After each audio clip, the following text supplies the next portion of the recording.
Hello everyone, welcome back to my channel. I hope आप सब लोग फिट एंड फाइन होंगे। तो गाइज़, आज जो रेसिपी यहाँ मैं आप लोगों के साथ शेयर कर रही हूँ वो है विंटर की स्पेशल एक रेसिपी।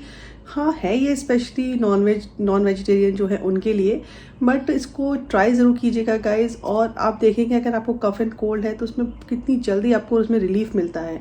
ये मेरा पर्सनल एक्सपीरियंस है जो मैं आप लोगों के साथ शेयर कर रही हूँ। तो इसको ट्राई ज़रूर कीजिएगा और मुझे ज़रूर बताइएगा आके कि आप लोगों को ये रेसिपी कैसी लगी। और अगर आपको वीडियो अच्छा लगता है तो इसको लाइक, सब्सक्राइब और शेयर करना मत भूलिएगा। एंड प्लीज़ वीडियो को एंड तक देखिएगा और मुझे ज़रूर बताइएगा कि आप लोगों ने रेसिपी ट्राई की कि नहीं। तो चलिए, आप लोगों का बहुत टाइम नहीं लेती हूँ, स्टार्ट करते हैं आज की कुकिंग।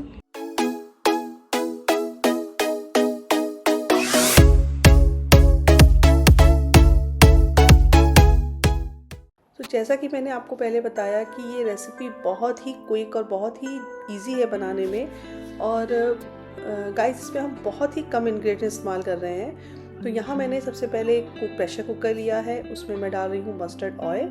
तो मस्टर्ड ऑयल भी हमें जैसे हम नॉनवेज वगैरह बनाने में यूज़ करते हैं उतना नहीं करना है। यहाँ हम कम मस्टर्ड ऑयल ही इसमें यूज़ करेंगे। तो यहाँ मैंने एक बड़े स्पून के करीब इसमें मस्टर्ड ऑयल लिया है। अब हम इसमें डालेंगे कुछ होल स्पाइसेस। तो उसके लिए मैंने लिया है दालचीनी, तेज पत्ता, काली मिर्च, बड़ी इलायची, लौंग और जीरा। ये सभी हमारे कफ और कोल्ड के लिए बहुत ही यूज़फुल होते हैं। तो ये सब चीज़ें अगर हम डालते हैं तो अगर आप जैसे गरम मसाला नहीं डाल के, क्योंकि गरम मसाले में बहुत कुछ एक्स्ट्रा भी होता है, तो ये चीज़ें हमारे कोल्ड और कफ के लिए बहुत फ़ायदेमंद होती हैं। तो इसीलिए हम सबसे पहले ऑयल में ये डालेंगे। अब हम इसमें डालेंगे हमारे स्लाइस किए हुए अनियन। तो यहाँ मैंने अनियन को ऐसे स्लाइसेस में कट कर लिया है और यहाँ मैंने 2 मीडियम साइज़ के अनियन लिए हैं। और साथ ही मैं डाल रही हूँ क्रश किया हुआ जिंजर एंड गार्लिक। ऐसी रेसिपी हम अपने कफ एंड कोल्ड की रेमेडी के रूप में बना रहे हैं, तो इसीलिए हम इसमें जिंजर और गार्लिक थोड़ा ज़्यादा यूज़ करेंगे। जैसे अगर हम नॉर्मल प्रोसेस में 8 से 10 क्लोव गार्लिक की लेते हैं, तो यहाँ मैंने 12 से 14 करीब क्लोव गार्लिक की ली है और थोड़ा सा टुकड़ा अदरक का ज़्यादा लिया है। तो देखिए, हमारा प्याज थोड़ा थोड़ा भुनना शुरू हो चुका है। हमें बहुत ज़्यादा भुनना नहीं है क्योंकि हम कोई नॉर्मल मटन करी या मटन का रोगन जोश कुछ नहीं बना रहे। तो यहाँ हम जो मटन करी बना रहे हैं उसके लिए हमें प्याज को थोड़ा सा भूनना है। इसके बाद हम इसमें डाल देंगे मटन। तो यहाँ मैंने मिक्स पीसेस ऑफ मटन लिया है एंड ये अप्रॉक्सीमेटली 600 ग्राम मटन है। आप अपनी चॉइस के अकॉर्डिंग पीसेस और क्वांटिटी ले सकते हो।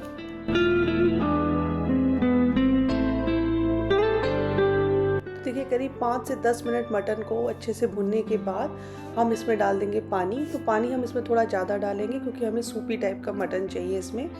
तो यहाँ मैंने करीब 1 से 1.5 गिलास के करीब इसमें पानी डाला है। अब हम इसमें डाल देंगे नमक। तो यहाँ हम 1 से थोड़ा ज़्यादा स्पून के करीब इसमें नमक डालेंगे। इसके बाद हम इसमें डाल देंगे थोड़ा सा हल्दी पाउडर। ये कम्प्लीटली ऑप्शनल है। अगर आपको बिल्कुल स्ट्यू वाला कलर चाहिए तो आप हल्दी पाउडर को स्किप कर सकते हो। अब हम इसमें डाल देंगे थोड़ा सा क्रश किया हुआ ब्लैक पेपर।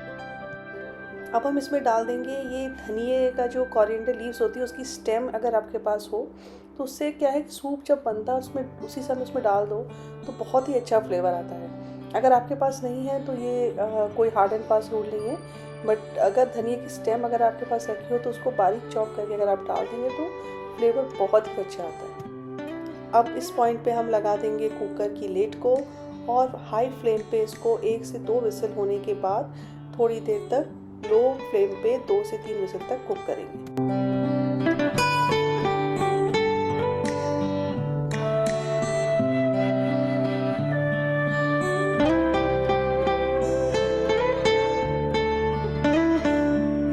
करीब 12 से 15 मिनट के बाद जब गैस की फ्लेम को हम बंद कर देंगे, उसके बाद जब इसकी स्टीम निकल जाएगी तब कुकर की लिड को ओपन करेंगे। इससे पहले ओपन करेंगे तो इसका अंदर जो कुक हो रहा होगा ये धीरे धीरे उसका वो टेक्सचर ख़त्म हो जाएगा, तो अच्छे से इसको कुक होने देना होगा। तो देखिए, अभी ये करीब 70 to 80% कुक हो चुका है, पूरी तरह से कुक नहीं हुआ है। इसी पॉइंट पे हम इसमें डाल देंगे थोड़ा सा मीट मसाला जिससे इसका फ्लेवर और अच्छा हो जाएगा। और अगर आप नहीं डालना चाहते तो आप बिल्कुल इस पार्ट को स्किप कर सकते हो, अगर आप बिल्कुल प्लेन और सिंपल इसको ऐसे ही खाना चाहते हो। अगेन हम इसको 7 से 8 मिनट के लिए कुक करेंगे और उसके बाद देखिए अब ये पूरी तरीके से गल चुका है, अच्छे से कुक हो चुका है। अब हम इस पर डाल देंगे थोड़ा सा फाइनली चॉप किया हुआ हरा धनिया। और अगर आप इसमें थोड़ा सा पानी और डालना चाहते हैं जिससे ये थोड़ा सा और सूपी हो जाए, तो आप थोड़ा सा पानी डाल के इसमें बहुत अच्छा सा बॉईल लेने के बाद ही धनिया डालिएगा।